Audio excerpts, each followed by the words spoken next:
This lecture is all about fractional exponents and radicals. During this lecture, we will talk about radicals. So, we have three objectives. We will try to define and evaluate radicals, how radicals are related to exponents. We will illustrate some laws governing radicals, and these are laws that are used so that we can evaluate radicals more easily. And we will explore some techniques to simplify radicals. Let us take a number a and raise it to an exponent m over n. Now this exponent m over m, we shall assume that this is a rational number.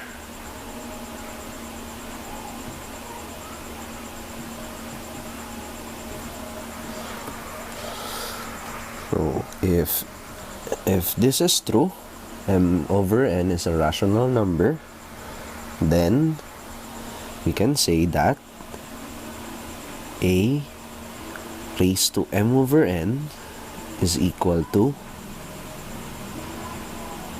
the nth root of a raised to m, or the nth root of a raised to m. This is one of the basic definitions of radicals. See the relationship between a fractional exponent and these two values. Now, from the form of the nth root of a raised to m equals a raised to m over n, this is also called the principal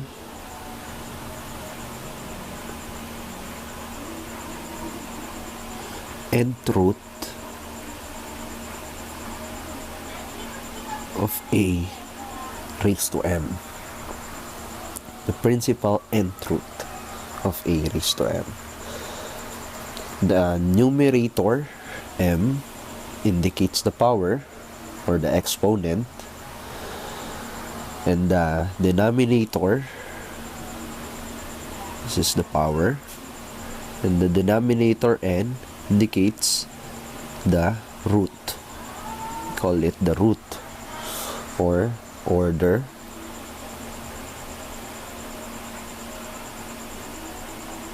or index.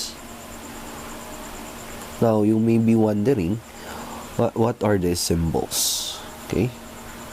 Now, if we let m is equal to 1, we can write this as a raised to 1 over n, which is, from what I told you about this definition, this is equal to the nth root of a. Now,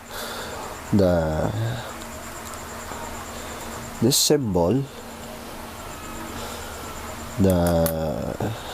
you're familiar with this as the square root symbol. This is called the radical sign. And so, this term here, the nth root of a, is what we call a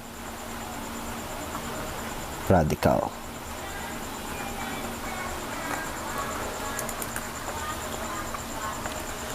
Where a is called the radicand. So, when we have a radical, it has parts, and we have the radical sign, the radicand, and n, which is the root or the index of the radical. Okay. We have now learned about radicals. We now know that radicals takes this form, and it has parts, the radicand, the radical sign, and so let us proceed with how to evaluate radicals. Now, let us remember one key principle or one key property of a radical. If the radicand has an exponent which is equal to the index of the radical, then by looking at this property, we can convert it into this radical, we can convert it into this one, a raised to n over n, or a raised to 1. And any number raised to 1 is equal to the number itself.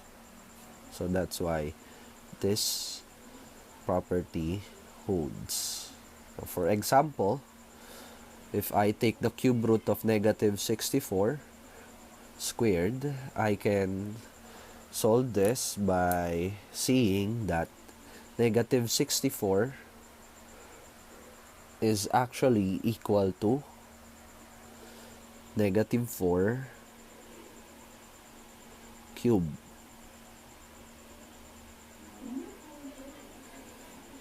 Negative 4 cube is equal to negative 64. Therefore, I can replace this and I can say that this is equal to the cube root of negative 4 raised to 3 squared. Now, if you can see inside this big parenthesis, this takes the form of a raised to n to the nth root. The nth root of a raised to n. So both the exponent and the index are equal to 3. Therefore,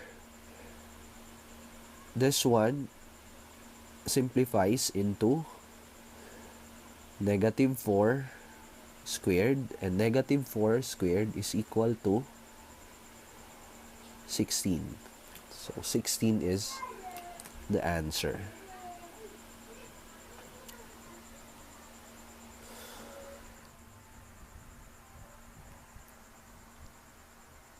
In order to evaluate radicals more easily, we have some laws on radicals. Okay, I have here 4 laws, and one of them we have tackled already. The nth root of a raised to the nth power is simply equal to a. For example, the cube root of xy raised to 3, we can see that this is equal to xy raised to 3 over 3, or xy raised to 1. Therefore, this is simply xy. Our second law is the nth root of a times b is equal to the product of the nth root of a and the nth root of b. So we can use that here. The 6th root of x raised to 11, we can evaluate this, and we can notice that x raised to 11 is actually equal to x raised to 6 times x raised to 5. Since let's say this is a and this is b, using this rule, we say that this is equal to the 6th root of x raised to 6 times the 6th root of x raised to 5. And as you can see, this term, we can apply our first rule. The exponent and the index are both equal to 6. Therefore, this simplifies into x, this one, times this term, the 6th root of x raised to 5. So, these are our final answers for these 2 examples. Now, our third rule is the nth root of a over b is equal to the quotient of the nth root of a and the nth root of b. So for this example, this is also equivalent to the fourth root of 3 over the fourth root of 16 raised to 8. Now, you will realize that 16 is actually equal to 2 raised to 4. So let us write that. 2 raised to 4 times x raised to 8 is x squared raised to 4. So, if you can see, our denominator takes this form, the nth root of a times b. So, we can rewrite this denominator as the fourth root of 2 raised to 4 times the fourth root of x squared raised to 4. And further simplification, we can see that this term has its exponent equal to 4 and index equal to 4, and which is also similar case with this term. The exponent of x squared is equal to 4 and the index is equal to 4. So this simplifies in further into the fourth root of 3 over 2 times x squared. So this is our final answer for number 3.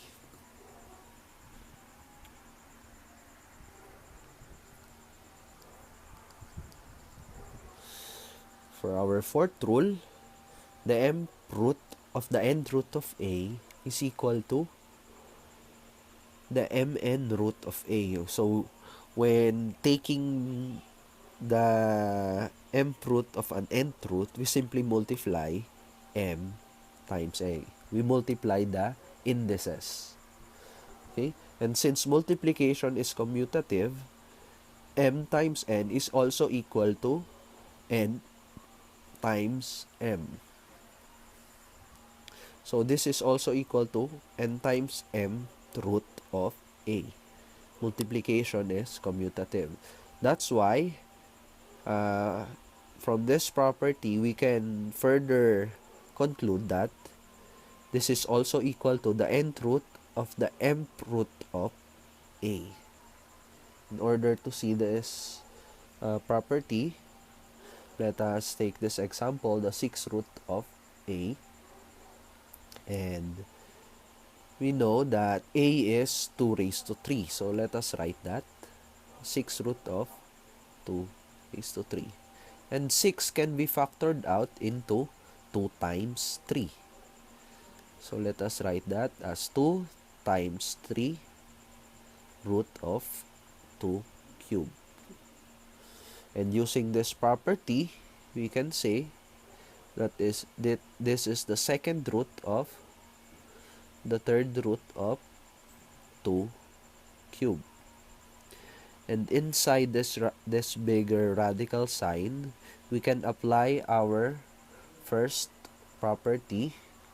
Therefore, this becomes the second root of 2. Now, when dealing with radicals, if the index is equal to 2, so if n is equal to 2 for a radical, then we can omit the radical. This simply becomes the root of a. This is this is known as the square root of a.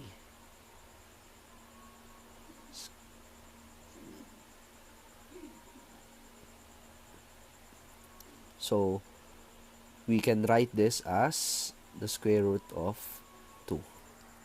That is our final answer for number 4. Now let us discuss some techniques to simplify radicals. One such technique is by removing the perfect and powers. And that is a two-step process. First, we decompose the radicand into a product AB, and we remember to make one of the factors a perfect and power. Okay, make one or both, actually, one of the factors perfect and power. This is a uh, very important key point. Now, after that, we apply the rules. The nth root of the product AB is equal to the nth root of A and the nth root of B. That is one rule. And another rule, the nth root of A raised to n is equal to A. Now, let us show some examples on how to do these steps. First, let's see this one. This is the sixth root of 8x raised to 9. Now, 8x raised to 9 can be decomposed into many different combinations of products. We can say that, if I write here, we can say that 8x raised to 9 is equal to 8 times x raised to 9. We can say that this is equal to 2 times 4x raised to 9. We can actually say this is equal to 2x squared times 4x raised to 7. So all of these values are equal to 8x raised to 9. But our step involves making the factor a perfect nth power. So what is a perfect nth power? That is a power that is divisible by the index. The index is 6. And so, we decompose it into a product such that there is a power of 6. That can be 6, 12, or 18. Any power, any exponent divisible by the index 6. So, one such combination, or the only combination that I can see right now is 8x raised to 9 is equal to the product x raised to 6 and 8x squared. So, 8x cubed. I mean, 8x cubed. So, you can see x raised to 6 is a perfect power of 6. 6 is divisible by 6. Actually, it is equal to 6. So, we have now satisfied this key. Make one of the factors a perfect nth power. Now, let us try to solve this. We can rewrite this as the sixth root of x raised to 6 times 8x raised to 3. Now, the second step involves applying the four basic rules that we have discussed uh, during the previous video. So, we apply the rules. The nth root of AB is equal to the nth root of A times the nth root of B. So, applying that here, we say that this is equal to the nth root of x raised to 6 times the sixth root of 8x raised to 3. Okay? Now, we can now apply this rule. The nth root of A raised to n is equal to A. We can apply it here. As you can see, the exponent of x is equal to 6 and the index of the radical is equal to 6. So, we can say that this is equal to x times the sixth root of 8x cubed. So, this is our final answer. So another example is the fourth root of 64x raised to 26z squared. 64 is equal to 16 times 4. So 64 is equal to 16 times 4, just for reference. Okay? So we can say that 64x to the 26 z squared is equal to 16x raised to 24 times 4x squared z squared. We can decompose this value into these two values. Okay? Now, we replace this in the radicand with these two. So, this is the fourth root of 16x raised to 24 4x squared z squared. And applying the rule, this rule, we can write this as the fourth root of 16x raised to 24 times the fourth root of 4x squared z squared. Now, you need to see that 16x raised to 24, this is equal to 2 raised to 4 times x raised to 6 raised to 4. 24, the exponent 24 is 6 times 4. So, this is actually equal to 2x raised to 6 to the 4th power. 16x raised to 24. Now, plugging that back here, that is the fourth root of 2x raised to 6 raised to 4 times the fourth root of 4x squared z squared,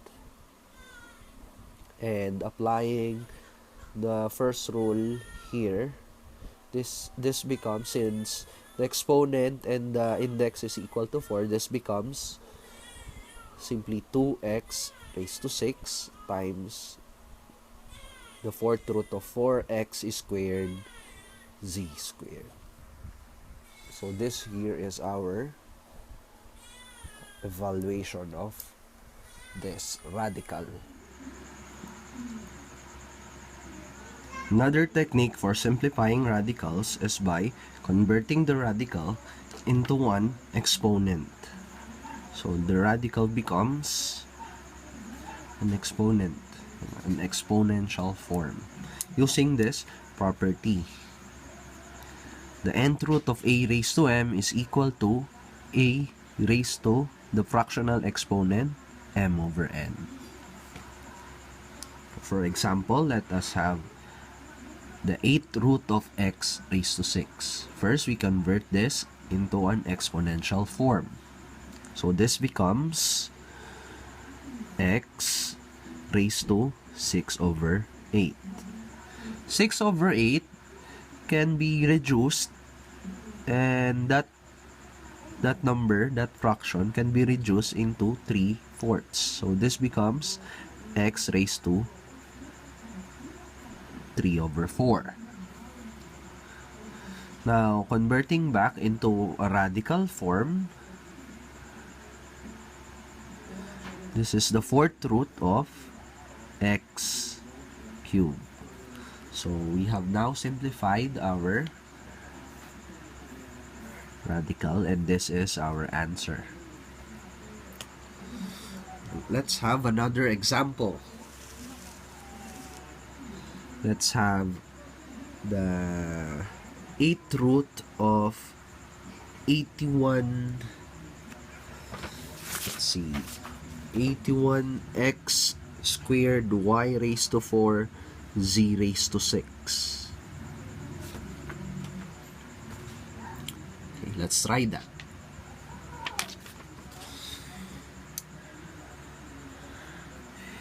Uh, 81 is actually equal to 3 raised to 4. So let us replace 81 with 3 raised to 4. So this becomes the 8th root of 3 raised to 4 times x squared y raised to 4 z raised to 6. Now let's convert it into an equivalent exponential form. So this becomes 3 raised to 4 x squared y raised to 4 z raised to 6 raised to 1 over 8. So it's like saying that the radicand is this whole bunch of numbers and variables here raised to 1. So this is m, this is n, so that's 1 over 8, and this is the radicand. Now, you need to remember another property, and this property is concerned with exponents. There is a property with exponents that says that a raised to a number, let's say m, raised to another number is equal to a raised to the product of m and n.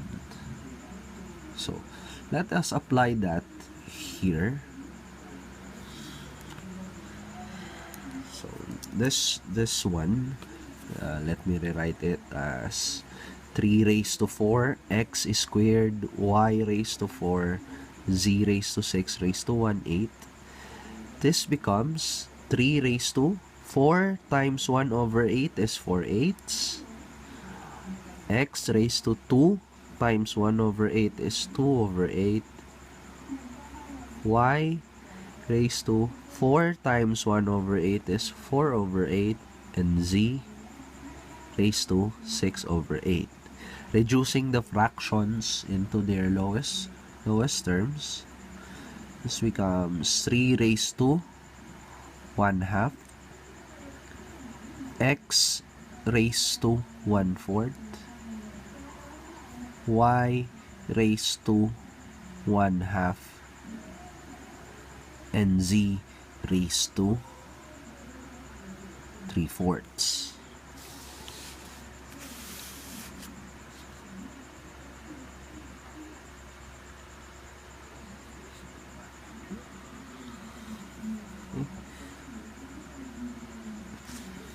So we have here, fractions are in lowest terms. We can group this. We can group them by saying that this is equal to 3 raised to 1/2, y raised to 1/2, x raised to 1/4, z raised to 3/4. So this 3 and y raised to 1/2, this becomes 3y raised to 1/2, and this one, x raised to 1/4, z raised to 3/4, this becomes x z raised to 3 raised to 1/4.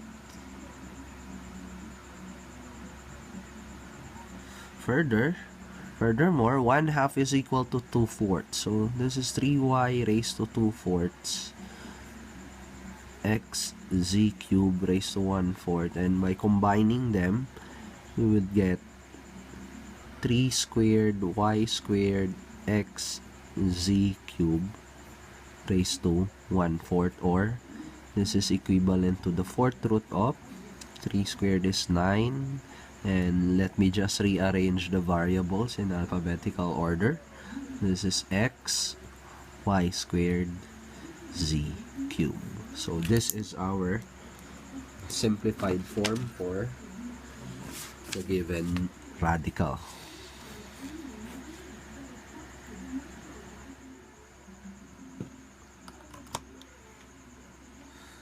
The third technique that I'm going to teach you is rationalizing the denominator of the radicand. Rationalizing, what does that mean? means the process of removing the radical sign from the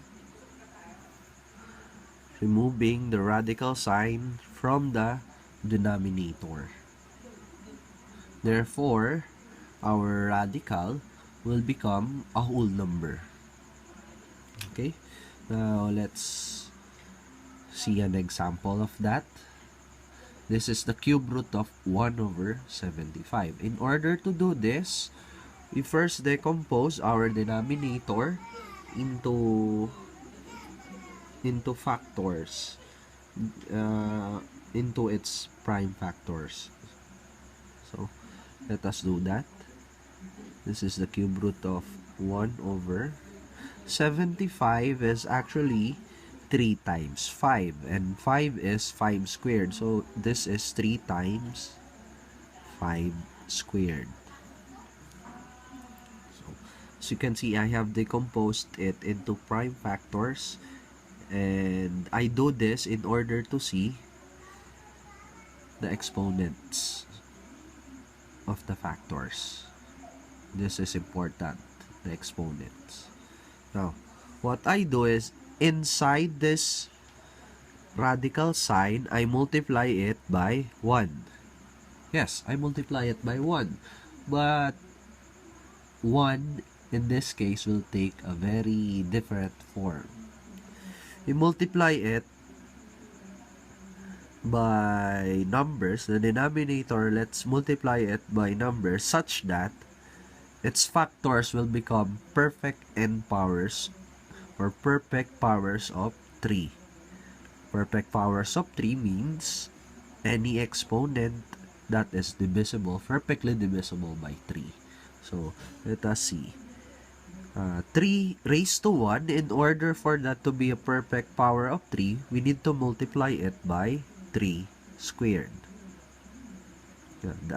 Take note, we need the least perfect power of 3 that we can make. 5 squared can become a perfect power of 3. It can become 5 cubed if we multiply it by 5. And then this denominator here, we copy it above. This becomes 3 squared times 5. So as I told you, this fraction is equal to 1. But here is the effect. If we continue with our multiplication, this becomes 3 squared times 5 over 3 cubed times 5 cubed. And remember, we have this property. The nth root of a over b is equal to the nth root of a over the nth root of b. Since we have that property, we can rewrite this as cube root of, let us continue with multiplication. This is 9 times 5, so that's 45, over the cube root of, again, let us try to multiply these two. This is actually 3 times 5 raised to 3, or 15 cube. So let us write it here, 15 cube. And now, as you can see, the denominator can be further simplified because of our property that the nth root of a raised to n is equal to a. So this can be further simplified. So this one becomes the cube root of 45 over 15. This is our simplified form. As you can see, our radical is now in the numerator only. We have made it such that the radical is now a whole number and not a fraction. Let's have another example. This is a more complicated example involving variables. First, we decompose the denominator into its prime factors. So 12 is 2 squared times 3 times x raised to 20 times y raised to 14, and the numerator is still 5. So let us multiply it by a fraction that is equivalent to 1. Now, the index of the radical is 4, and we want to make this exponent equal to 4. So we multiply it by 2 squared, and we do the same with 3. This is 3 raised to 1. So we multiply it with 3 raised to 3. X raised to 20 is already a perfect power of 4. 20 is perfectly divisible by 4, so we don't need to multiply it by anything anymore. 14 is not a perfect power of 4, so we need to multiply it by y raised to a number. The next value that is perfectly divisible by 14, the next value to 14 that is perfectly divisible by 4 is 16. So we need to multiply it by y squared. Okay, 1, 2, 3. So we copy the denominator into the numerator, and then we proceed with the multiplication. So this is the result. And after that, again, we apply one of the rules, this one. So this term becomes the fourth root of this one, and over the fourth root of the denominator. So we can now simplify the numerator as 4 square root of 180y squared, and the denominator, I have converted it into an equivalent exponential form. So the fourth root becomes a power, and that becomes 1/4. So again, by simplifying this denominator, I get this one. So my final answer is the fourth root of 180y squared over 6x raised to 5 y raised to 4.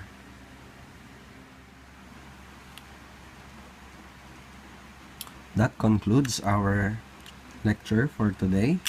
So here are some exercises for you to practice on. Simplify the following radicals. So I have given you 3 exercises. Try to answer them on your own. Good luck.